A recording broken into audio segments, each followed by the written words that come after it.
Hello guys, how are you today? So today I'm going to be explaining the AP Chemistry Chapter 3.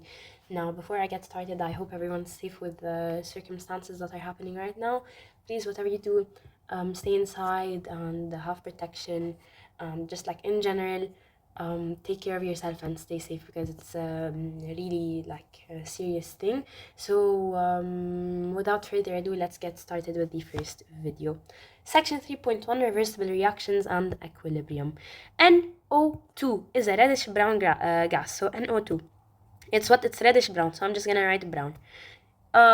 Is known to undergo an equilibrium reaction to yield N2O4, which is a colorless gas. So this is also a gas, and this is also a gas, but this is colorless gas. Okay, is this balanced? No, this is not balanced. To balance it, I put a 2 over here.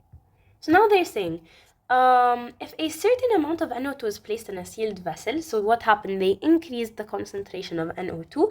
Predict and explain the changes in color that would occur over time. So, very simply, we start off with a brown color. What happens to this brown color? The brown color is gonna continually decrease, right, in intensity. Why? Because NO2 is being changed to what? Is being changed to N2O4. Why is it being changed to N2O4 and not the opposite?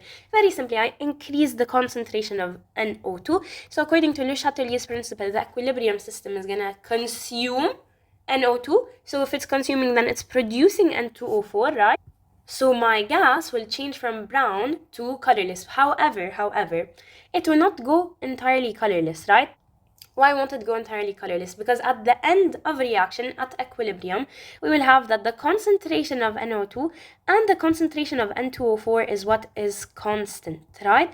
Now, this is at what? This is at equilibrium. That means I have NO2, which is brown, and I have N2O4, which is what? Which is colorless. So, very simply, all I'm gonna say is that the brown color intensity will continue to continually decrease. Why? Because NO2 is transformed to N2O4 until equilibrium is reached. At some point, the color will no longer change. So why? Because the concentration of reactants, which is NO2, is the same as concentration of products, which is N2O4. So basically, the gas mixture will not turn completely colorless as the reaction is reversible. Okay. And also at equilibrium, we have what? We have NO2 gas, which will be present in the vessel. So that's it for question 1. So basically, again, what's the answer? The answer is that it will not be colorless. It will just reduce the intensity of brown due to equilibrium, and you just expand on that. That's it for question number 1. We'll move on to question number 2. What does it say in question number 2? Sulfur dioxide, SO2, reacts with oxygen to produce sulfur trioxide according to the following equation. Here's the equation that they gave me.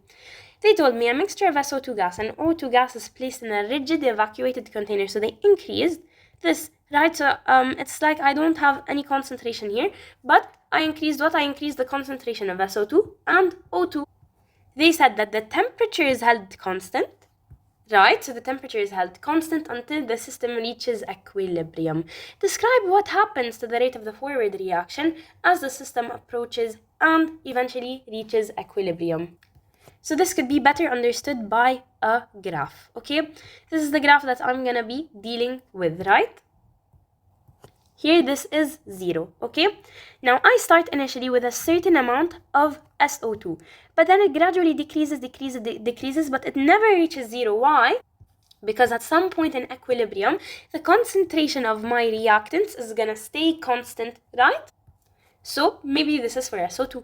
And then for O2, I also start with a certain amount of O2, and then I continue decreasing until I'm what? Until I am constant. So if you see it going down like this, this is what this is. The concentration of reactants. Now, my product is being formed in this scenario, right? So it's gonna increase from 0 concentration until a certain amount where it stays constant, okay? So maybe the green one is SO3. Now, what happens to the rate of the forward reaction as it reaches equilibrium, as the system reaches equilibrium? So we know that the forward reaction is the the reaction of the reactants to form the product. Now, as you can see over here, if you look at both of the graphs, or the 3 of the graphs, you'll notice that the forward reaction is what is slowly decreasing until it reaches a constant non-zero value at equilibrium. So what will happen to the rate of the forward reaction?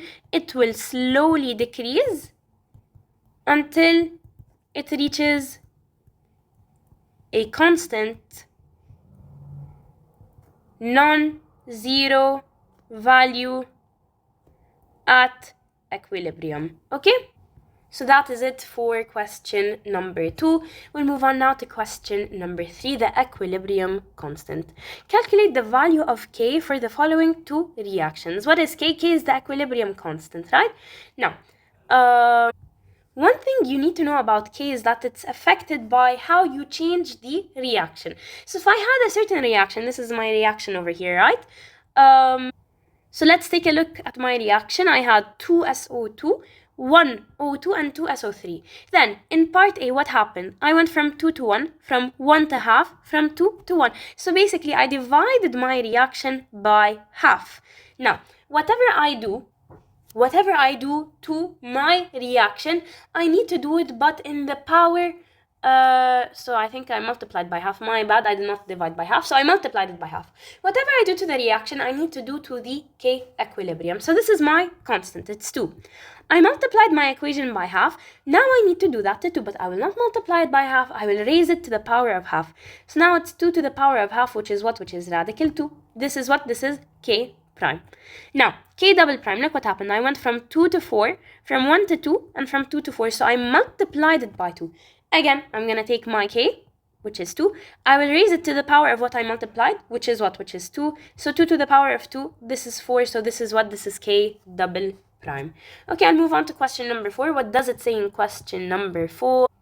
What does it say in question number 4? Write the equilibrium constant expression and specify its unit. What is the equilibrium constant expression? K is equal to radical constant. Sorry, where did I get the radical from? You have to excuse me, I'm kind of sick, so my head hurts, so I'm gonna say some things that don't make sense, okay? So concentration of the products to the power of their coefficient over concentration of reactants to the power of their coefficient. But of course, when you're dealing with concentration, right, it only depends on what? It only depends on the gas or the aqueous. If you have a solid or a liquid, you just substitute their concentration by 1. Okay, so this is something important to keep in mind. Let's start with part A. I have gas and gas, right? So I'm going to do the concentration of my products, which is N2O4, to the power of their coefficient, which is 1, over the concentration of my reactants, which is NO2 to the power of their concentration, which is 2. So basically, in my unit, this is what? 1 molarity over M to the power of 2. So that's going to be 1 over M. So what will the unit become? The unit will then become 1 over mole per decimeter cubed. So it basically becomes decimeter cubed per mole. Okay, that's it for part A. Okay, so that's it for part A. I'm going to remove this for part B. Part B, it's going to be the concentration of CH3OH to the power of 1 over the concentration of H2 to the power of 2 times the concentration of CO to the power of 1.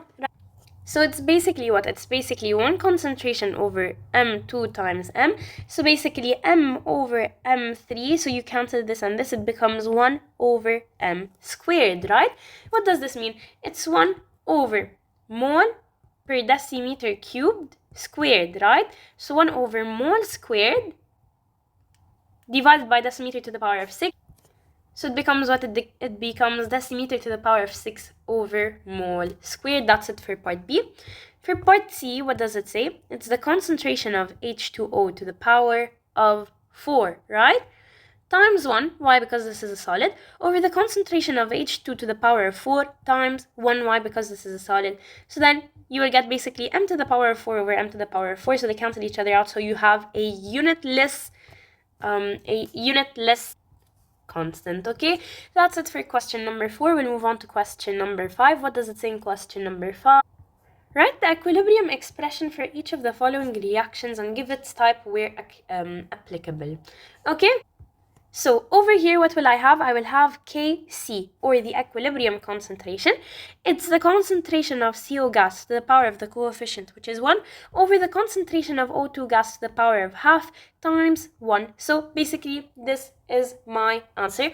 This could work, or we could take Kp, because it's gas, so it has pressure. Kp is going to be the partial pressure of CO gas to the power of 1, of course. divided by the partial pressure of O2 gas to the power of half times 1, because again it is a solid. Okay, so that's it for part C. For part B, we're dealing with the dissociation of water, so we call this K water. K water is equal to the concentration of H plus to the power of 1 times the concentration of OH minus to the power of 1, right? All of it divided by 1 because water is a liquid, so Kw is basically concentration of H plus times concentration of OH minus. Okay, that's it for part B. We'll move on to part C. What does it say in part C?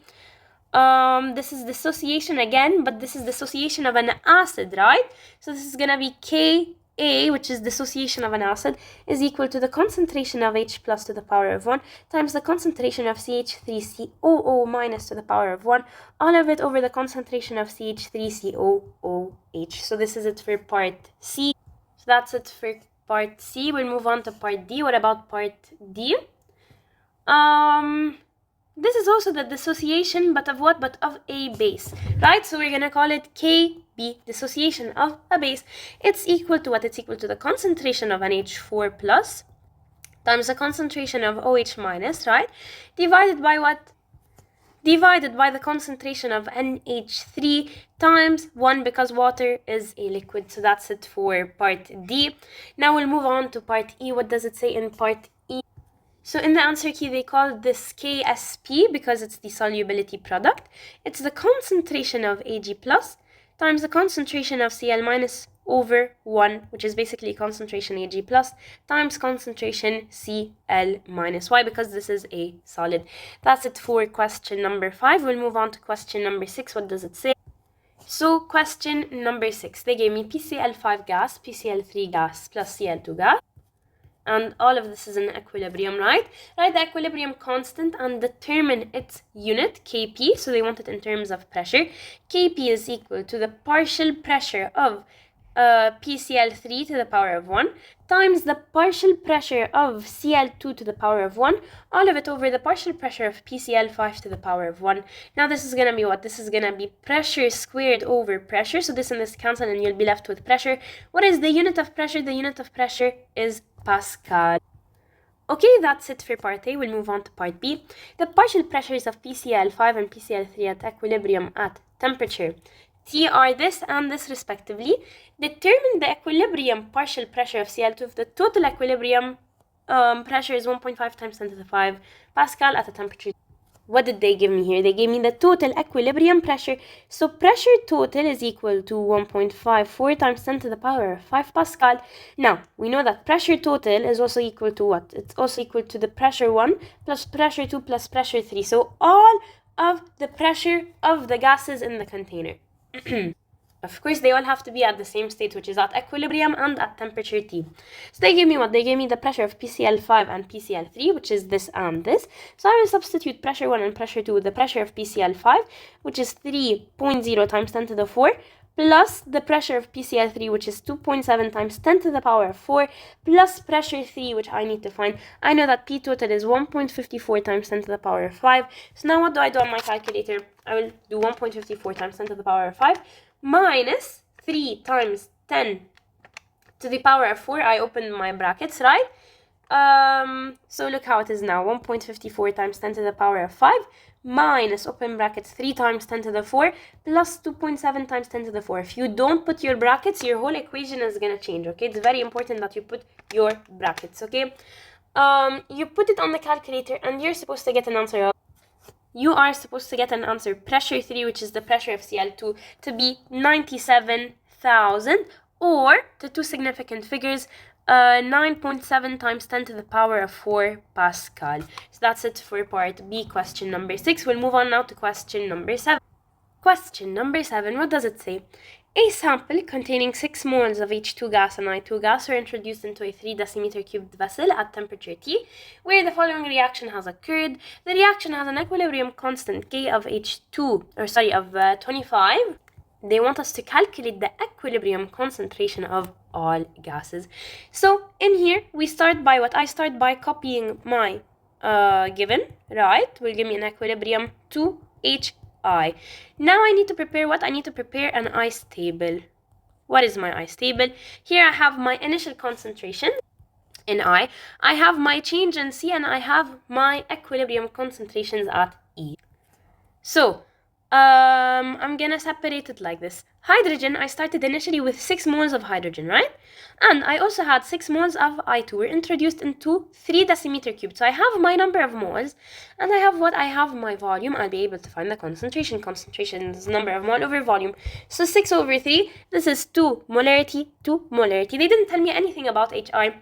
That means initially I was at a 0 concentration, okay?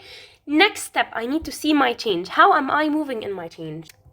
I need to see if the forward reaction is favored or if the backward reaction is favored. How do I see that?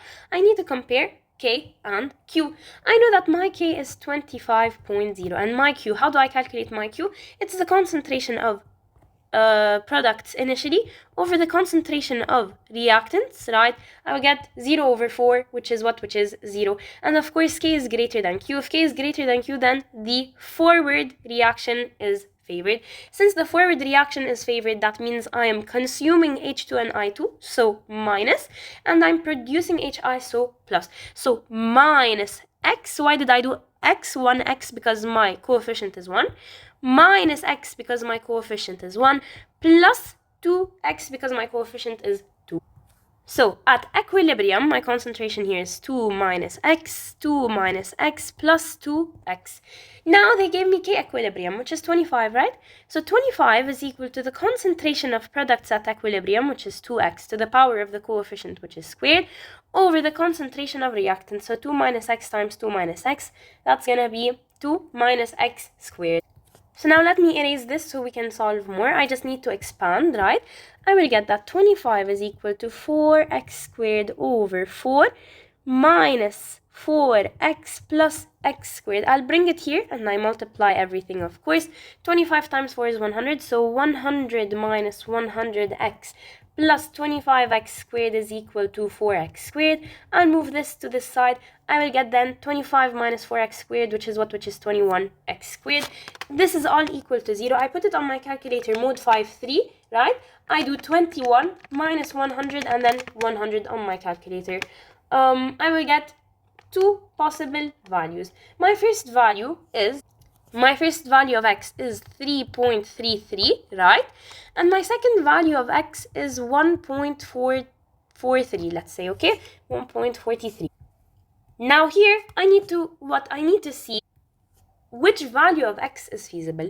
I know that I'm doing 2 minus x. If I do 2 minus 3.3, I'll get a negative answer. I have no such thing as a negative concentration, so directly I will cross this out. This is wrong. I'll be left with what? I'll be left with x being 1.43, right? What does this mean? This means that the concentration of H2, which is equal to the concentration of I2, is equal to what? Is equal to 2 minus 1.43, which is 0.57, right? Perfect. Now, the concentration of HI is equal to what? Is equal to 2 times 1.43. On the calculator, this will give me 2.86 molarity, very simply. So, this is my answer for part 7. I found the concentration of all gases at equilibrium, okay? We'll move on now to question number 8. What does it say? Question number 8. What does it say? It says the ester ethyl ethanoate undergoes hydrolysis under certain conditions as shown in the following chemical equation. A sample of 0.500 mole of ethyl ethanoate, this is 0.500 mole, is added to 0.500 moles of water in the presence of a catalyst to form a 500 centimeter cubed solution in an inert solvent. At equilibrium, there is only 0.175 mole of ethyl ethanoate present. Okay, they said give the concentration for all species present in the equilibrium mixture. Give your answer to 3 significant figures. We're going to start with what is present in the equilibrium mixture. We have, first of all, CH3COOC2H5, right? Initially, we had 0.500. At equilibrium, it remained to be 0.175, right? So, That's gonna be the number of moles, 0.175, divided by the volume, which is 500 times 10 to the power of minus 3. This will give me 0.350 molar. Now, for H2O, if I started initially with both the same amount, right, and they're in a what ratio? They're in a 1-to-1 ratio. That means if I ended up with the 0.175 mole of this, I will also end up with 0.175 moles of water. So the concentration of water is 0.175 mole divided by the volume, which is gonna give me the same exact answer, 0.350 molar. But now I need to find what? I need to find the concentration of CH3COOH and C2H5OH liquid. So I'm gonna need to do what? I'm gonna need to do an ice table, but I will do it based on what? Based on the number of moles, okay? So this one is CH3COO C2H5 plus H2O will give me an equilibrium CH3COOH plus C2H5OH. Okay, I'm gonna need to separate them now. One, like this, okay? This is the separation. Here I have the initial, I have the change, and I have the equilibrium, right? I know initially it was 0.500 moles minus 1xy because the coefficient is 1 will give me 0.175. Same exact thing here, 0.500 minus 1x will give me 0.175. We started with 0 moles of CH3COOH and 0 moles of C2H5OH. However, I know that the change is going to be plus xy because the coefficient is 1 and plus x because the coefficient is 1. Let's find the value of x. X is equal to 0.500 minus 0.175. So that's going to be x is 0.325. So over here, this is 0.325 and 0.325 moles. So my concentration now for CH3COOH, okay, it's gonna be what? It's gonna be 0.325 divided by the volume, which is 500 times 10 to the power of minus 3. So it's gonna give me 0.650 molar. Same exact thing with the C2H5OH, right? It's gonna be 0.325 over 500 times 10 to the power of minus 3, which is 0.650 molar, okay? Now, for part B, what did they want from us? Part B, they said, calculate the value of the equilibrium constant Kc. Now, usually, to find Kc, you need the concentration of either gaseous or aqueous. But here, in the answer key, what they did was they took the concentration of the product, they divided it by the... they divided it by the concentration of the reactant. So this would be concentration of CH3COOH, even if it is liquid, but because we were able to find the concentration, times concentration of C2H5OH divided by concentration of CH3COO C2H5 times the concentration of water, right? So that's going to be 0.650 squared over 0.350 squared. So you put it on the calculator. And that's going to give me an answer of 3.45. So Kc is equal to 3.45. That's it for question 8. We'll move on to question number 9. What does it say in question number 9? We'll move on to question number 9. What does it say in question number 9? A sample containing 2 moles of H2, 2 moles of I2, and 10 moles of HI were introduced in a 2 decimeter cubed vessel at temperature T, where the following reaction occurred. The reaction has an equilibrium constant K of 10. Is the system above at equilibrium? If not, calculate the concentration of all species at equilibrium. So, in order to find that out, I need to do H2. I need to do the ice table. So, H2, I2, 2, HI, right? And then I need to separate it into I, C, E, the ice table. Okay, so H2, I have the number of moles and I have the volume. I'll be able to find the initial concentration. It's going to be number of moles over the volume, 2 over 2. This is 1 molarity. I2, same thing, 2 over 2, that's going to be 1 molarity. And then HI, it's the same thing, 10 moles over 2, this is going to be 5 molarity. Now for the change, okay, I first of all need to see whether the forward reaction is favored or the backward reaction is favored. How do I do that? I need to find Q. How do I find Q? Very simply, it's the initial concentration, right? But, so I'm finding the equilibrium constant, but it's not at equilibrium, it's at the initial rate. That's why I call it Q. So here, it's gonna be concentration 5 to the power of 2 over concentration of 1 times concentration of 1. So that's gonna be 25 over 1, which is what? Which is 25. There you go. Now I have the value of Q. What do? I compare it to the value of K. I see that K is smaller than Q. If K is smaller than Q or Q is larger than K, then the backward reaction is favored. So how will my reaction move? My reaction will move like this. So I'm consuming HI and I'm producing I and H2. So this is gonna be negative and this is an this is gonna be positive. I look at the coefficient 1, 1, 2. So plus x minus 2x, right? Now, at equilibrium, the concentration is 1 plus x, and 5 minus 2x, right? So I know that my equilibrium concentration, which is 10, is equal to the concentration of the products, which is 5 minus 2x squared, right? Over what? Over the concentration of the reactants, which is 1 plus x times 1 plus x, so basically 1 plus x squared. Now I just need to expand them, right? This will give me 25 minus 20x plus 4x squared. If you don't know how to expand, this is not okay, because you should know how to expand by now, okay? Over 1, right, plus 2x plus x squared. So I'll move this to the top. What will it become?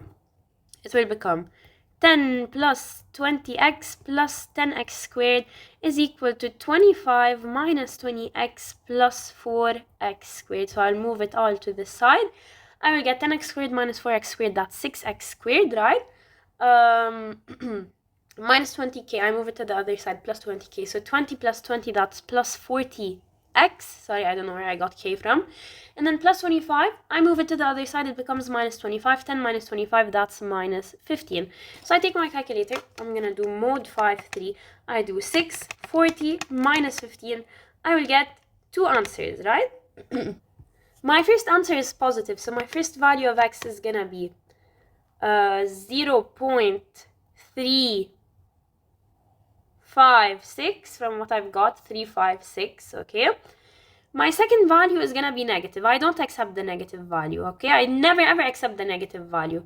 So, actually no, the negative value could work. So what's my second value? My second value is minus 7.02. Which one of them do I take? Now, logically speaking, if I'm consuming, right, I should have here to be a lower concentration than this, versus if I'm producing, I should have here to be so this over here should have a higher concentration than this. So if I tried with the minus, here I would get a higher concentration than this, which is not what I want, so the negative is not gonna work out, okay? If I tried 0.356, it could work out, right? So now let me erase all of this, okay? And I will get that my equilibrium concentration, it is 1 plus 0. Let's change it to 36. 1 plus 0.36, right? So here it's 1.36. Here it's also 1.36. Here it's 5 minus 2 times 0.36. What will you get as an answer? You will get 4.28 as an answer. Okay, so I just proved that it's not an equilibrium, and I found the equilibrium concentrations of HI, I2, and of H2, I2, and HI, okay? That's it for question number 9. We'll move on to question number 10. What does it say? The two isomers of butane exist in equilibrium as represented by the equation below. Once equilibrium was reached, the concentration of N-butane was found to be 5 times 10 to the power of minus 5. If the volume of the system is increased to double its original volume, what will be the new concentration of N-butane after equilibrium has been re-established at 25 degrees? Justify your answer. So this is all to do with equilibrium, right? First of all, the first thing we need to think of is equilibrium, okay? I have a gas here and a gas here. So I have 1 mole of a gas here and 1 mole of a gas here. If I doubled the volume, that means what did I do to the pressure? I halved it, so pressure over 2. Now, if I have the same number of moles of gas on both sides, it will not have any effect on the equilibrium. So no effect on equilibrium. This is the first thing we need to state, that there's no effect on the equilibrium because I have the same number of moles on both sides of the equation. So there's basically no effect of the pressure on the equilibrium. Now, one thing we should know is that the number of moles stays the same. I know that number of moles is concentration times volume. If I doubled my concentration, what would happen to my volume? My volume would half, right?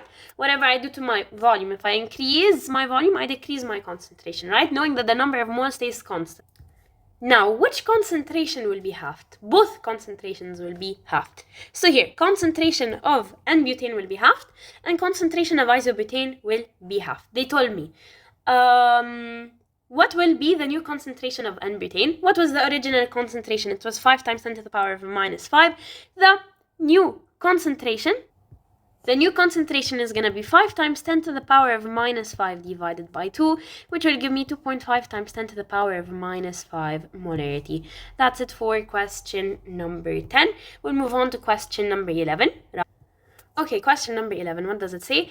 Kp for NH4Cl solid, okay, in equilibrium with NH3 gas plus HCl gas is 1 times 10 to the power of minus 2 atmospheres squared at a particular temperature. What are the partial pressures of NH3 and HCl at equilibrium? Okay, they gave me Kp.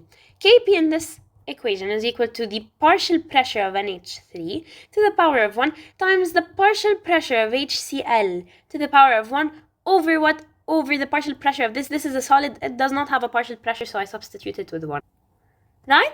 If I do my ice table, right, it's NH4Cl plus, NH4Cl in equilibrium will give me NH3 plus HCl, right? So now, I do like this. I do my ice table. Here, initially, I didn't have a pressure because it's solid, and I won't have a pressure at any point. Here, initially, I did not have any pressure, okay? But what was my change? It's gonna be plus xy because my coefficient is 1. So plus x, right? So what is the new, or like the equilibrium concentration of NH3? It's x. What's the equilibrium pressure, my bad. Equilibrium pressure of NH3, it's x. Equilibrium pressure of HCl, it is x. Perfect. So what does this mean? This means that Kp is equal to x times x, which is x squared. So 1 times 10 to the power of minus 2 is equal to x squared. I do radical here, radical here. I get that x is equal to 0.10 atmosphere. That means the pressure of NH3 and the pressure of HCl are 0.100 atmospheres. I move on to question number 12. What does it say in question 12?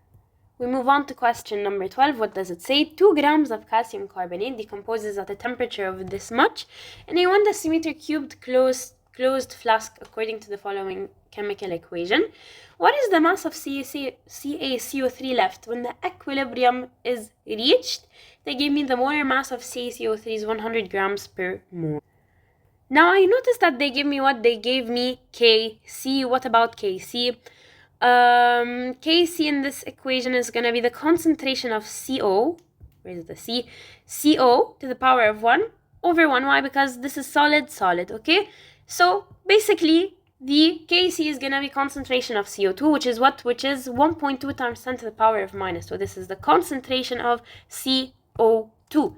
Now, I know that the number of moles of CO2 is equal to concentration times volume. So it's 1.2 times 10 to the power of minus 2 times the volume, which they gave it to me as 1. So it's going to be, again, 1.2 times 10 to the power of minus 2. This is the number of moles. Now, this is what? This is the initial, right? Was this the initial? No.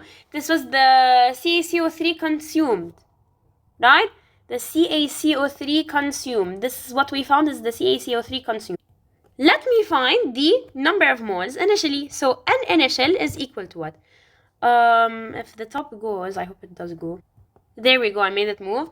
We will see that I have 2 grams of calcium carbonate. So the number of moles initial was the mass over the molar mass. So 2 over 100, which is what? Which is 0.020 moles.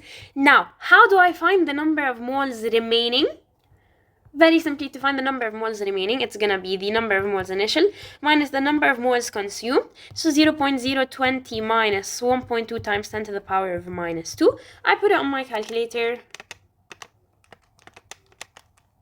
1.2 times 10 to the power of minus 2. This will give me 8.0 times 10 to the power of minus 3 moles. This is what? This is the number of moles left Perfect. Now, do they want the number of moles left? No, they want the mass of CaCO3 left. So I'm just going to do number of moles left times the molar mass. So 8 times 10 to the power of minus 3 times 100. I will get what? I will get 0.80 grams. Okay, that's it for question number 12. We'll move on to question number 13. What does it say in question 13? To question number 13, what does it say? NO and Cl2 gases were introduced into a sealed container at initial pressures of 16 atmosphere and 12 atmosphere, okay, and allowed to react and reach equilibrium according to this equation. At equilibrium, the total pressure was 24 atmospheres. Calculate the value of Kp. So I'm just going to use this equation, and what am I going to do? I'm going to do the ICE table, so the ICE. So now I start. My initial pressure of NO was 16 atmospheres, of Cl2 it was 12 atmospheres, and of NOCl they did not give me anything, so I'm gonna put it as 0. Now what is the change here? My coefficient is 2, so wait, hold on. I need to know if my pressure will increase or decrease. How do I do that? Very simply, I need to check the number of moles of gases. Here I have 3 gases compared to 2 gases.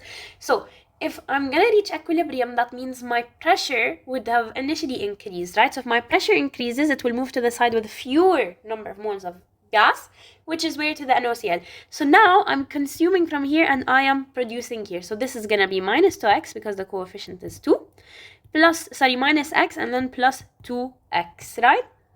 So now here this is going to be 16 minus 2x. 12 minus x and plus 2x, right? The total pressure at equilibrium is 24. So 24 is equal to 16 minus 2x plus 12 minus x plus 2x. So 24 is equal to, 28. 28 minus 2x minus x, that's minus 3x plus x minus x, okay? So then x is equal to, x is then equal to 4. Now I have the value of 4. What do they want from me? They want the value of Kp. So now I just need to find the equilibrium pressures. This is 2 times 4, which is 8. 12 minus 4, which is 8. 16 minus 2 times 4. 16 minus 8, which is 8. So they're all 8, right? So what's it going to be? It's going to be Kp is equal to the partial pressure of NaCl, which is 8 to the power of 2, over 8, the partial pressure of Cl2 to the power of 1, times 8 to the power of 2. So I put it on the calculator and I should get 0.13. Now what is my unit? This is 2 over 8 to the, so 8 to the power of 2 over 8 to the power of 3. So basically, it's 1 over the pressure, so it's going to be 1 over Pascal, or Pascal to the minus 1, okay? So this is, actually no, it was an atmosphere.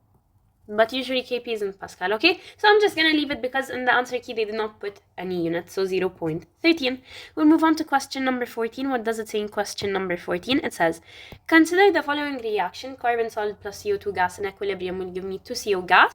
They told me solid carbon and carbon dioxide gas at 1160 Kelvin were placed in a 2-liter rigid container, and the reaction represented above occurred. As the reaction proceeded, the total pressure in the container was monitored. When equilibrium was reached, some carbon solids still remained in the container. How do I know my equilibrium pressure? I need to look at all of my pressures. I need to see where does it stay constant. It says constant at hours 4 and 5, 4.18. So my equilibrium pressure is 4.18 atmospheres.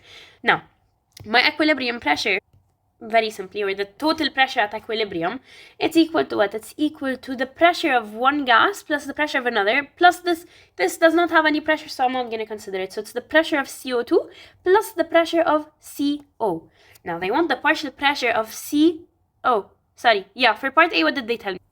They told me for the reaction mixture, the partial pressure of CO2 is 0.82. I'm assuming they want to find the partial pressure of CO. The partial pressure of CO is equal to 4.18 minus the partial pressure of CO2, which is 0.82. You put it on the calculator, you will get 3.36 atmospheres, okay? We'll move on to, here we go, CO. Now they want the equilibrium constant.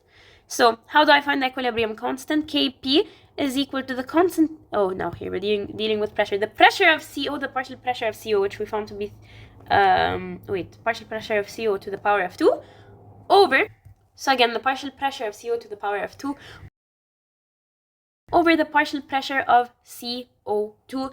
So it's going to be 3.36 36 squared over 0.82, right? And I will get an approximate answer of 13.9. So Kp is what? Kp is 13.9 or 14, okay? What does it say in part B? It said if a suitable catalyst was placed in the reaction vessel, would the final total pressure of the gases at equilibrium be greater than, less than, or equal to the final answer? The final total pressure. Justify your answer. Does a catalyst ever affect equilibrium? No. A catalyst, what does it do? A catalyst allows reaction to reach equilibrium faster. So allows to reach equilibrium faster, right? So it has no effect on equilibrium, no effect on equilibrium position. It only has an effect on the reaction rate, the forward and the backward reaction rate.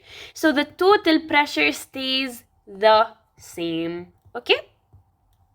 We'll move on to question number 15 grid. What does it say? This is kind of a long question, but it's okay, we can get through it.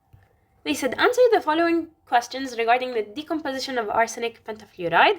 So, a 27.9 gram sample of ASF5 is introduced into an evacuated 10.5 liters containing 105 degrees Celsius. What's the initial molar concentration of ASF5 in the container? Okay, how will I be able to find this? So I can find, first of all, the number of moles of ASF5, right? If I find the number of moles, I know, first of all, it's mass over molar mass, but it's also equal to what? It's also equal to concentration times volume. I have my volume, which is in the required unit, which is liters or decimeter cubed. I have my mass. I can get my molar mass. I believe the molar mass is 169.9 gram per mole. And I have the temperature, which is unnecessary. So how do I find what the molar, they want the molar concentration. How do I find that? Concentration is equal to mass over molar mass times volume. So 27.9 over 10.5, the volume, times the molar mass, which is 169.9. You put it on the calculator and you should get an answer of 0.0156 molars, okay? Okay, so that's it for part A. What do they want in part B? They said, first of all, at 105 degrees, ASF5 decomposes into ASF3 and F2 according to the following chemical equation. In terms of molar concentration, write the equilibrium constant expressions for the decomposition. How do I get the equilibrium constant? It's gonna be K. There's no unit, there's no like KC, KP, K whatever. No, they don't have this here because they only said the equilibrium. Oh, in terms of molar concentration. Okay, so Kc. The equilibrium concentration is gonna be what? Is gonna be the concentration of F2 to the power of the coefficient, which is 1, times the concentration of ASF3 to the power of the coefficient, which is 1, over the concentration of ASF5, which is what, to the power of the coefficient, which is 1. Now, part C, which equilibrium is established? Oh, my bad. I read it wrong. When equilibrium is established, 30% of the original number of mole of ASF5 has decomposed. 30% decomposed. What does this mean? This means that 70% remained, right? How did I get that? Because I know if 30% decomposed, and my percentage is only out of 100, so 100 minus 30%, 100% minus 30% will give me 70%. So only 70% of the moles remained, right? They said in part I calculate the molar concentration of ASF5 at equilibrium. Okay, I was able to find in part A the molar concentration of ASF5, right? Now at equilibrium, I only have 70% remaining, 30% react. What does this mean? This means on my calculator, I'm gonna do 70% with the percentage, or you can do 70 over 100, times the molar concentration I got up, which is 0.0156, to get 0.0109 molar, right? And this is the molar concentration at equilibrium of ASF5. Now using molar concentrations, calculate the value of K equilibrium at 105 degrees Celsius. So here I'll need to do what? I need to execute an ice table, right? I have ASF5. And equilibrium gives me ASF3 plus F2. Then I need to do what? I need to do my, my ice table. So here's I, here's C, here is E, right? So here I know it was initially 0.0156, right? What did I do to it? I consumed it, so minus X, right? What did it give me? It gave me 0.0109, right? So here I started initially with 0 initial concentration. Then I added plus x for both. How did I know plus? First of all, because I know that I'm forming under the decomposition, right? So the coefficient here is 1, so that's why it's plus x. It will give me what? It will give me a certain value. What's this value? Very simply, in order to find this value, I need to find the value of x. How do I find x? I just do 0.0156 minus 0.0109. It will give me 4.7 times 10 to the power of minus 3. So this is the value of x, okay? So what does this mean? This means that this is 4.7 times 10 to the power of minus 3 and 4.7 times 10 to the power of minus 3. Now they want what? They want K equilibrium. K equilibrium is equal to the concentration of F2, which is 4.7 times 10 to the power of minus 3, times the concentration of ASF3, which is 4.7 times 10 to the minus 3. So I'm just going to square it over what? Over the concentration of ASF5, which is 0.0109. So I put it on my calculator, 4.7 times 10 to the power of minus 3 squared, right? Over what? Over 0.0109. I put it on the calculator, and it will give me a value of what? It will give me a value of, it gave me 2.03 times 10 to the power of minus 3. And what is the unit? The unit is mole per decimeter cubed. How did I know? Because I have molar squared over molar. This and this cancel, I will get molar, okay? That's it for part C. What do they want in part D? They said calculate the mole fraction of F2 in the container at equilibrium. Now, how do I calculate the mole fraction? Mole fraction, very simply, is the number of mole of F2 over the total number of mole, okay? So basically, it's going to be concentration of F2 times volume of F2 over concentration of, what were the other two? We had ASF3 and ASF5, right? So over the concentration of ASF3 times the volume plus the concentration of ASF5 times the volume plus the concentration of F2 times the volume. Why? Because it's the number of moles of F2 over the total number of moles. Now, one thing they have... one thing they have in common is the volume. So I can just get rid of the volume, and it becomes concentration of F2 over total concentration is equal to what? Is equal to the mole fraction. So what is the concentration of F2? We found it to be, what was the concentration? 0.00, or was it 4.7 times 10 to the minus 3, right? 4.7 times 10 to the minus 3 over 0.0109. This is the concentration of ASF5 plus the concentration of ASF3, which is 4.7 times 10 to the power of minus 3, plus the concentration of F2, which is 4.7 times 10 to the power of minus 3. You put it on your calculator. So I put it on the calculator, and I will get the same answer, which is 0.231. This is the mole fraction, okay? We'll move on to question number 16. What does it say in question number 16? Okay, question number 16. Consider the following reaction. 2HBr gas in equilibrium, H2 gas plus Br2 gas. A 2 mole sample of this is placed into an evacuated 1 liter container at 700 Kelvin. The represented reaction above occurs. The concentration of HBr as a function of time is shown below. So, what's the equilibrium concentration that the HBr reaches? It's when it stops completely, which is at 1.8 molarity. This is the equilibrium concentration. This, I was able to get it from the graph. Now, they said write the expression for equilibrium constant Kc. So Kc is equal to the concentration of Br to the, Br, times the concentration of H2 over concentration of HBr to the power of 2, okay? What's HBr? Concentration HBr at equilibrium, we found it 1.8. Determine the equilibrium concentration of H2 and Br2. We need to do what? We need to do the ice table. So I'm going to do it where? I'm going to do it over here. Or actually, why not do it here? It's going to save time if we do the ice table over here. So this is I, then, okay, now I see why I didn't want to do it.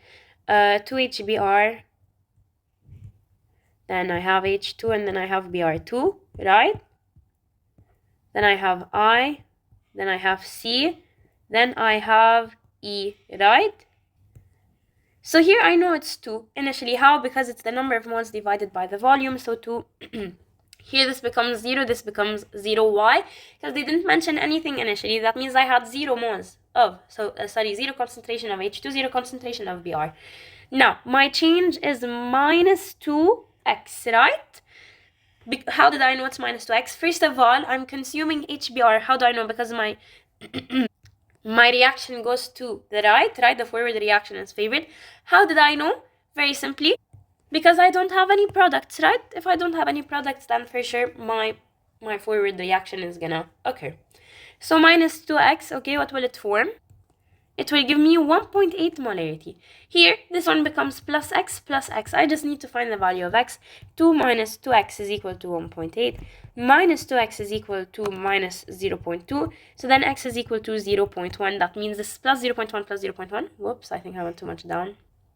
Let me go back up. Oh no, I went up. My bad. Whoops. Finally, I came back to where it was. It took me like 10 minutes, okay? So please ignore all of these crashes because I was trying to go back up, okay? Anyways, so I found the value of x at 0.1, so 0 plus 0.1, that's 0.1 and 0.1. Okay, so now I have the equilibrium concentration of H2 and Br2 at 0.10 molar and 0.10 molar. Part D, they want, on the graph, make a sketch about how the concentration of H2 changes as a function of time. It goes from 0 all the way until 0.1, so it's something like this, right?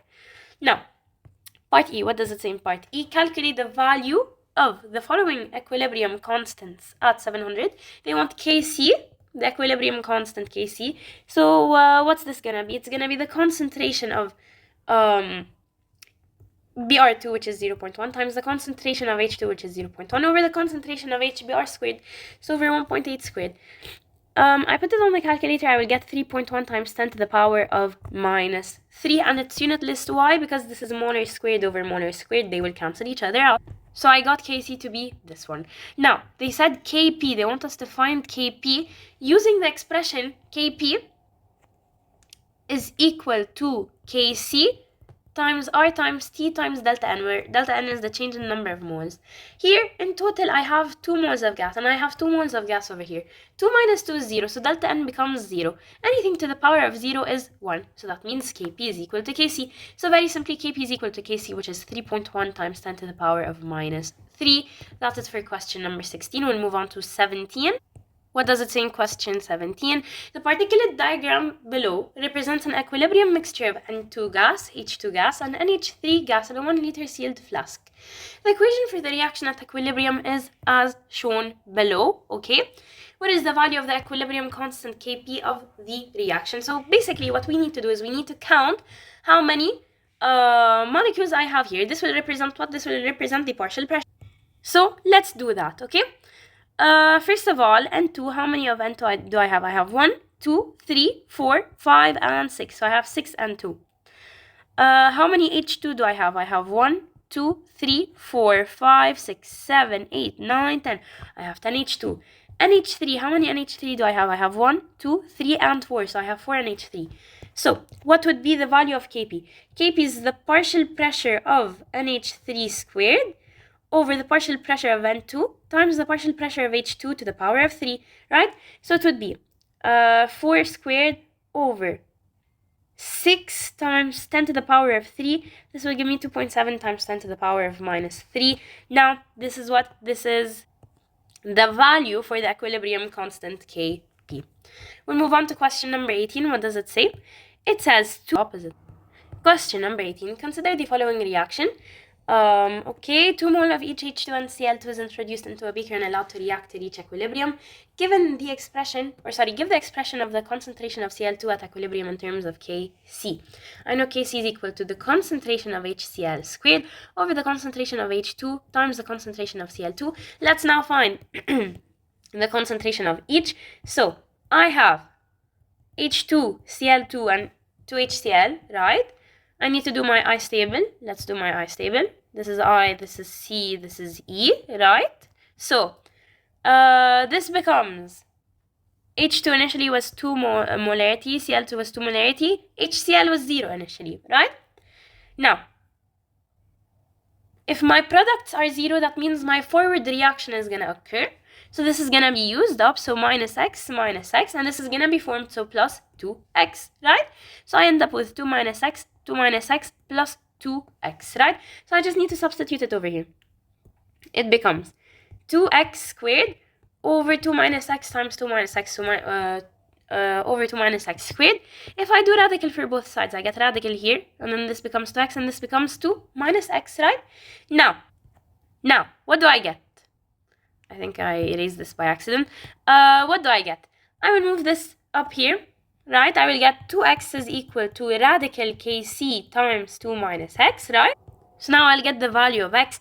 X is equal to 2 radical kc minus x radical kc. Hold on. Yeah, so x is equal. Oh, no, I'll keep the 2. 2x is equal to 2 radical kc minus x radical kc, right? So now I'll move this to the other side so I have all of the x in one place. So now I have 2x plus x radical kc is equal to 2 radical kc, right? So here I take out the common as x, so x times 2 plus radical kc equals 2 radical kc. Now I divide both sides. Whoops, my bad, the thing is not moving. Okay, so now I divide both sides by 2 plus radical kc. So x is now equal to 2 radical kc over 2 plus radical kc, right? Now, is this what I'm looking for? No, they want me to find the concentration of Cl2, okay? How do I find the concentration of Cl2? Where's Cl2? This is the equilibrium concentration. It's going to be 2 minus 2 radical kc over 2 plus radical kc, right?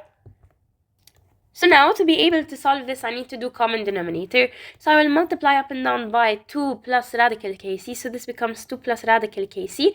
And this up is 2 times 2 radical kc.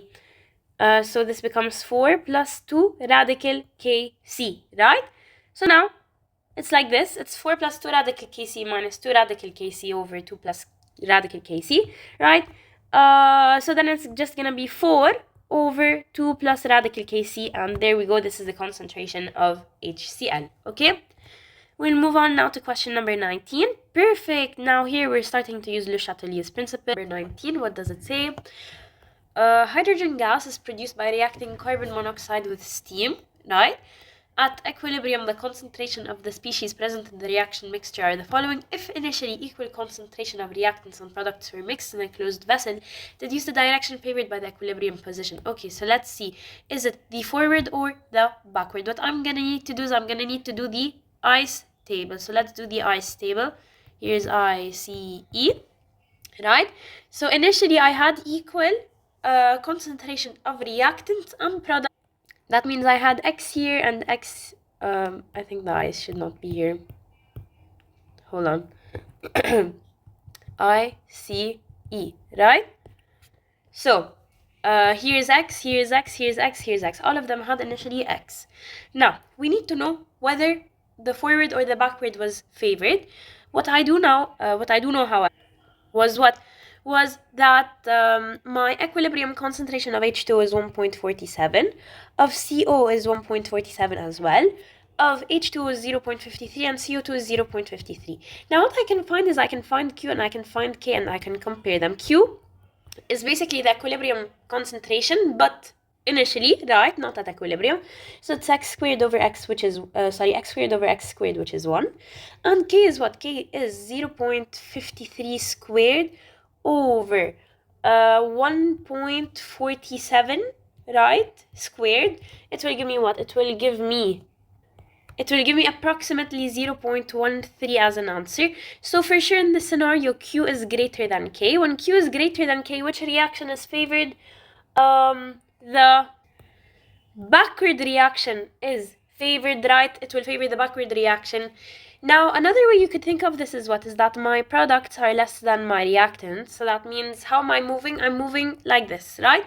So basically, in all cases, you will find out that the backward position is favored. We'll move on to question number 20. What does it say? It says, fill in the table to predict the effect of the given changes on the equilibrium position for each of the following reactions. Okay, nice. First of all, they gave me here that delta H is negative. If delta H is negative, that means it's part of the products, okay? Now, if I increase the temperature, according to Le Chatelier's principle, we need to do a counteraction. So, how would my reaction go? It would move to the left. So, equilibrium shifts to the left. The only factor that affects Kc is what? The only factor that affects Kc is temperature, okay? So, I increased my temperature, but now my backward reaction is favored. So I have a greater amount of reactants than products. What does this mean? This means that my Kc decreases. Why? Because Kc is the concentration of product to the power of coefficient over concentration of reactant to the power of coefficient. Now, increasing SO2. So I increase the concentration of SO2. According to Le Chatelier's principle, I will need to consume SO2. So how would it move? It would move to the right? Now, of course, there is no effect on Kc because the only thing that has effect on Kc is what is temperature. Increasing the pressure, let me check regarding increasing the pressure. Here I have 3 moles of gas, here I have 2 moles of gas. If I increase the pressure, it will go to the side with less gas, which is the 2SO3, so it will shift to the right. Yes, and there is no effect on Kc. Adding a catalyst has no effect on the equilibrium position and no effect on Kc. Okay, we'll move on to part B. What does it say in part B? Now here my delta H is positive, that means my temperature is a reactant. If I increase my temperature according to Le Chatelier's principle, I will need to move to the other side, right? So I need to get rid of the temperature, so my equilibrium will shift to the right. So what happens to the concentration of products? Concentration of products increases, okay, and concentration of reactants, it relatively stays the same, it doesn't really change that much, or it's gonna decrease, you know. So due to this, we can say that what happens to Kc, it increases. Okay, now remember, Kc is only affected by temperature. Increasing H2 concentration. If I increase the H2 concentration according to LCP, I need to consume it, so it will move. How it will move? In the other direction, so the equilibrium position shifts to the left, and there's no effect on Kc. Again, if I increase my pressure, here I have 2 moles of gas, 2 moles of gas, and same number of moles, there's gonna be no effect from the pressure because I have same number of moles of gas on both sides, and no effect on Kc, right? And as well, adding a catalyst has no effect on this and no effect on that, okay? I'll move on to question 21. What does it say in 21? So look what they gave me. They gave me this equation. They gave me delta H is positive, right? That means my temperature is on the reactant side. They said it was heated in a closed rigid vessel until equilibrium was established. State what will be observed if the system is cooled, right? My system is cooled. What happens to the temperature? It decreases. Because my temperature decreases, according to Le Chatelier's principle, I need to maintain equilibrium. So my reaction will move like this because I need to do something to counteract the decrease in temperature. So my reaction will move backwards, okay? Basically, think of it like this. If I have temperature, right, and I increase my temperature, I have too much. I don't want it, I give it away. If I decrease my temperature, I have too little. So I need more, so I take from the other side. So I'm taking from the other side that does not have the temperature, right? So what happens? The brown color will decrease. Brown color decreases. Why? Because this is, first of all, an exothermic reaction. So the equilibrium position will shift to the left in a decrease of temperature. So the brown color will decrease. That's it for 21. We'll move on to 22. What does it say? It says in a closed rigid container at temperature T1, okay, 3 moles of F2 gas and 3 moles of H2 gas are mixed and left to reach equilibrium according to the given reaction. The variation in the number of moles of F2 is monitored with time, and the graph below is plotted. One factor is changed, and the graph becomes as follows. So now let's look at first of all, let's look at the equation they gave us. They gave us delta H is negative. That means my temperature is on the product side, right? Now, I look here. I see what's the difference between here and here. First of all, the number of F2 decreased, right? So I know that the number of F2 decreased. That means which reaction was favored? The forward reaction was favored. Now, what possibly could have caused my forward reaction to be favored? First of all, let's think pressure-wise. I have 2 moles of gas here, 2 moles of gas here. This does not suffice. So because I have the same number of moles on both sides, I cannot say that pressure has anything to do with this. So I move on to what? I move on to temperature. How could I make it that the forward reaction is favored? Very simply, I need to think, okay, my arrow is going towards the side with temperature. That means I have a deficiency in temperature, right? So I had a decrease in temperature, right? So this change could be what? Could be a decrease in the temperature. Part 2, how would the equilibrium position change if the volume is decreased? Okay, if the volume is decreased, pressure is increased. We discovered that on both sides we have the same number of moles, so there will be no effect. Very simply, it will not affect the equilibrium position. Okay, We'll move on to question 23. What does it say in question 23? Given the methylation reaction that takes place in a sealed container at temperature T, we have delta H is negative. What does this mean? This means that it is a product, okay? How would decreasing the temperature, so we decrease the temperature and increasing the pressure, affect the yield of CH4 and the rate of the reaction? Okay, so I have here 5 moles of gas, I have here 3 moles of gas. If I decreased my temperature, right, how would my reaction move? It would move like this. Why? Because I have a lack of temperature, I need to make up for it, so I take from the side that does not have temperature, right? So it will move to the temperature, right? And the decrease in temperature will cause a concentration increase of CH4. So CH4 increases in concentration. On top of that, I increased my pressure, right? If I increase my pressure, it will move to the side with a less number of moles, which is this side. So again, my concentration of CH4 will increase. Now here we explained the effect of the yield of CH4. Now the rate of reaction. Of course, decreasing the pressure, what does it do? It decreases the rate of the reaction. Why? Because the kinetic energies decrease, so the velocity decreases, so there is fewer effective collisions, right? So there will be a decrease in the rate of both the forward and the backward reaction. Now, on the other hand, if I increase the pressure, okay, it will increase the frequency of collisions between the gas molecules, which increases the rate of both the backward and the forward reactions, okay? How would decreasing the temperature affect the equilibrium constant K of the reaction? Okay, so how would a decrease in the temperature? We just explained. A decrease in the temperature, what does it do? It will cause the the equilibrium to shift to the right. Correct? So what happens if my equilibrium position shifts to the right? The concentration of products increases, while the concentration of reactants stays relatively the same. So what's gonna happen to Kc? It is gonna increase. Now, remember, Kc is only affected by temperature, nothing else, only temperature, okay? 3.5, we have 24, 25, 26, 27, 28, 29, and 30, and then we are done. How wonderful. This was kind of long, but it's okay. Oops, I zoomed in too much. Here we go. The synthesis of ammonia, NH3, is carried out by the Haber process. The reaction involved is N2 gas plus 3H2 gas, gives me this. Delta H is negative, so my temperature is a product. Which of the following will help increase the yield of ammonia? So here I have 4 moles of gas compared to 2 moles of gas. Okay, now let's see. If I increase the pressure by decreasing the volume, right? I increased my pressure, it will go to the side with less gases. Yes, this works. It will increase the yield of ammonia. Removing nitrogen, I decrease the concentration of nitrogen. If I'm decreasing the concentration of nitrogen, according to Le Chatelier's principle, I need to counteract it by replacing. So my reaction would go backwards, and instead I would lose what? I would lose ammonia. This is not what I want, so B is wrong. If I increase the temperature, right? How would it move? It would move, it has excess temperature, so it will move like this. So again, it's decreasing the concentration, it's not increasing the yield of ammonia. Okay, removing ammonia by condensing it to liquid. So basically what they're saying here is they're decreasing the concentration of ammonia.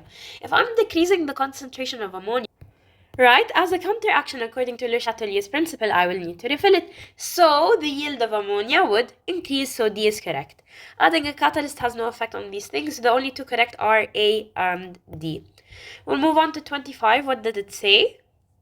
It said the synthesis of sulfuric acid is carried out by the contact process. The main equilibrium reaction involved is this. Delta H is negative, so my T is a product. How do pressure and temperature change help increase the yield of sulfur dioxide? I have 3 moles of gas compared to 2. I need to increase the yield of sulfur trioxide. So first of all, let's say with pressure. If I increase the pressure, it will move to the side with less gas. So that's what will happen. I will increase the yield of SO3. So for sure it should be what? A high pressure. Now temperature. If I decrease the temperature, I have a lack of temperature. I need to refill it by taking from the other side that does not have temperature. So I will bring it, and what will happen? The yield of ammonia, the yield of SO3 will increase. So I should have a low temperature and a high pressure, okay? So you decrease the temperature and you increase the pressure. We'll move on to question 26. What does it say? Question number 26. What's the effect of adding NaOH to an equilibrium system containing concentrated saturated, my bad, COH2 solution. So if I have an AOH, if I add it, I'm gonna be increasing what? The concentration of OH minus. So here I'm increasing the concentration of my product. According to Le Chatelier's principle, if I increase the concentration, right, the only thing that I need to do is to consume it. So to consume it, I would move it to the other side. So my backward reaction is favored. My equilibrium shifts to the left, right? What happened? Right? So now my OH minus increased, right? It increased in concentration, so it will send more OH minus to this side. So what happens? The concentration of Cu plus actually decreases. Why? Because it's reacting with the OH minus, right? It's more reacting with the OH minus. So the concentration of Cu plus decreases, right? And then the concentration of COOH2 increases. And so thus the solubility of CuOH2 will also decrease. Why? Because you have a greater concentration. Okay, that's it for 26. We'll move on to part B. What does it say? What is the effect of the percent yield of raising the pressure on the following system? Okay, here I have 4 gases, here I have 2 gases. If I increase my pressure, it will move to the side with less gases, okay, which is to NH3. So the percentage yield of ammonia will increase very simply, okay? We'll move on to part C. What does it say in part C? Of raising the temperature. My delta H is negative. That means my temperature is what? My temperature is a product. So if I increase my temperature, I have an excess of temperature. I need to get rid of it according to Le Chatelier's principle. So I will move it to the other side that does not have temperature. So the percent yield of ammonia will decrease very simply. I'll move on to question 27. What does it say in question 27? So carbon dioxide reacts with hydrogen gas according to the, carbon oxide reacts with hydrogen gas according to the following equation. A mixture of carbon oxide and hydrogen gas is allowed to react in a 2 decimeter cubed sealed container until its equilibrium is reached at temperature T. At equilibrium, the reaction mixture contains 3 times 10 to the power of minus 2 moles of CO, 5 times 10 to the power of minus 2 mole of H2, and 2 times 10 to the power of mole of CH3OH. So I can find the equilibrium concentration of CO, the equilibrium concentration of H2, and the equilibrium concentration of CH3OH. Okay, so how do I find it? It's the number of mole divided by the volume.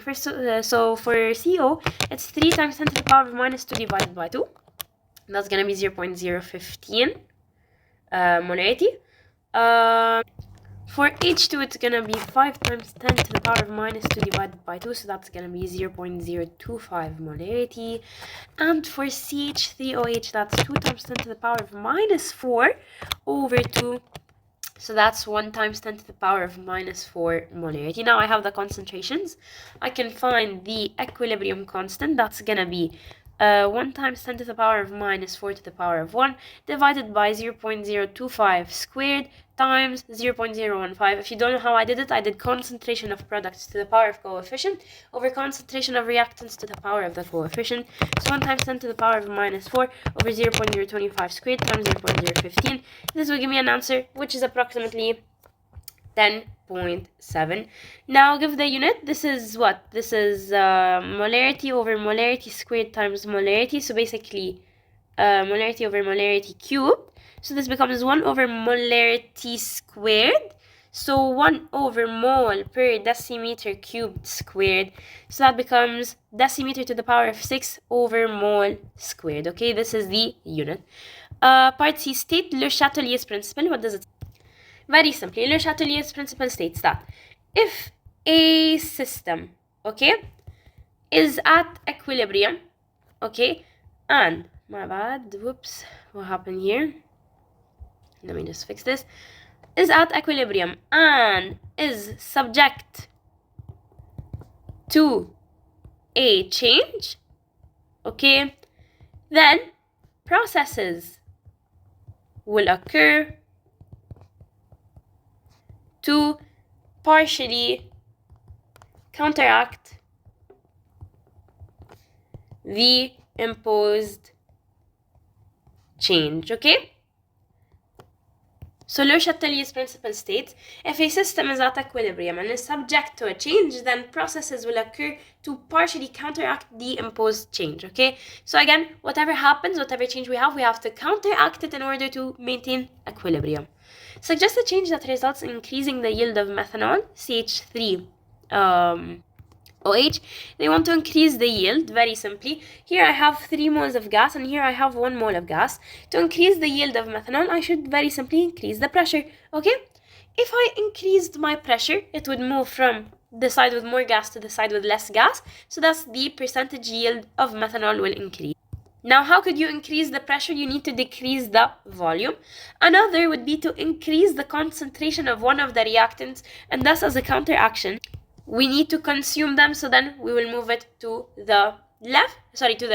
So the forward reaction is favored and the yield of methanol increases. We'll move on to question 28. What does it say? Okay, question 28. What does it say? Reaction 1. X solid plus H2O gas in equilibrium gives me XO gas plus H2 gas. XO2 gas plus H2 gas gives me XO gas plus H2O gas. 2XO gas in equilibrium gives me X solid plus XO2 gas. So, for reaction 1, write the expression for equilibrium Kp. Very simply, it's going to be the Kp is equal to what? Is equal to the partial pressure of hydrogen times the partial pressure of XO, right? Over the partial pressure of water times 1. Why? Because this is a solid. Okay, so that's part A done. We'll move on to part B. What does it say? For reaction 1, will the equilibrium constant Kp increase, decrease, or remain the same if the temperature rises above 298 Kelvin? So I know that delta H is what? Delta H is 131 kilojoules, but it's positive, right? So my temperature is what? My temperature is a reactant. So if I increased, what do they do? It rises above, so they increase the temperature. So I have excess temperature. What will happen? I have excess temperature. I need to get rid of it according to Le Chatelier's principle. So how will it move? It will move to the right side, right? Because I need to get rid of the temperature. So very simply, the concentration of the products will increase, right? And the concentration of reactants remains relatively the same. So what will happen to Kp? If the concentration will increase, then for sure the pressure is also going to increase, right? So if the pressure of the products increases and the pressure of the reactants remains relatively the same, then I would know what? I would know that for sure Kp increased, very simply. Okay, how do you explain this in the exam? You will say that very simply, if you increase the temperature, because it is an endothermic reaction, according to Le Chatelier's principle, it will shift towards the product to absorb the added heat. So the equilibrium will shift to the right? So the products will increase, the concentration of products will increase, and thus Kp will increase. Okay, part C, what does it say? It says calculate the value of delta H of reaction 3. So now, look how I am gonna solve this. First of all, I see that I need to have at reaction 3. I underline in pink my reactants, and in blue I underline my products. Let me start with my reactants. Where do I have XO? I have XO over here and I have XO over here. Now, the only problem, okay, that I have now is that they are on 2 separate equations. If they're on 2 separate equations, I'll leave it for later. So I move on to my products. I have X and I have XO2. Perfect. I need X and I need XO2. However, they're not going to be on the reactant side, because here they're on the reactants. They need to be on the product side. So very simply, I multiply this by -1 and I multiply this by -1. So it flips, right? So now my equations become XO gas plus H2 gas in equilibrium will give me X solid plus H2O gas. Okay? Reaction 2. It will become XO gas plus H2O gas in equilibrium will give me H2 gas plus 2XO2 gas, right? Oh, sorry, my bad. This is reaction 2, not 2, my bad. So plus XO gas, okay? So now look what I can cancel. I can cancel H2 and H2, H2 and H2. Now I will have XO plus XO, which is 2XO gas. In equilibrium will give me X solid plus XO2 gas. There we go. Perfect. So what would be the value of delta H? It would be minus 1 times 131 plus minus 1 times 41. This will give me an answer of minus 172 kilojoules per mole. Now determine Kp triple prime of reaction 3 in terms of Kp prime and Kp double prime. So this one is reaction 1, this one is reaction 3, this one is reaction 2. Very simply, Kp triple prime. Whatever I did to my delta H, I will do the same exact thing, but however it will become an exponent for my Kp, right? So Kp triple prime is equal to what? Is equal to Kp prime to the power of minus 1 times Kp double prime also to the power of minus 1. So whatever I multiplied my delta H by, it will become my exponent. So minus 1, I will flip it, it will become 1 over Kp prime, and this will become 1 over Kp double prime. So very simply, this is it for part D. We'll move on to question 29. What does it say in 29? Actually, you know what? 29 is a top question. For 29 and 30, I will do them alone because they are top questions. I'll make a separate video for them. So thank you guys for watching. I hope you enjoyed and have a wonderful day. Please stay safe with whatever is happening. I do apologize if I said anything that doesn't make sense because I am sick. Like right now, my head's hurting. I can't hear anything. So I'm really sorry if my video is unclear. But thank you guys for watching. I hope you enjoyed and have a wonderful day.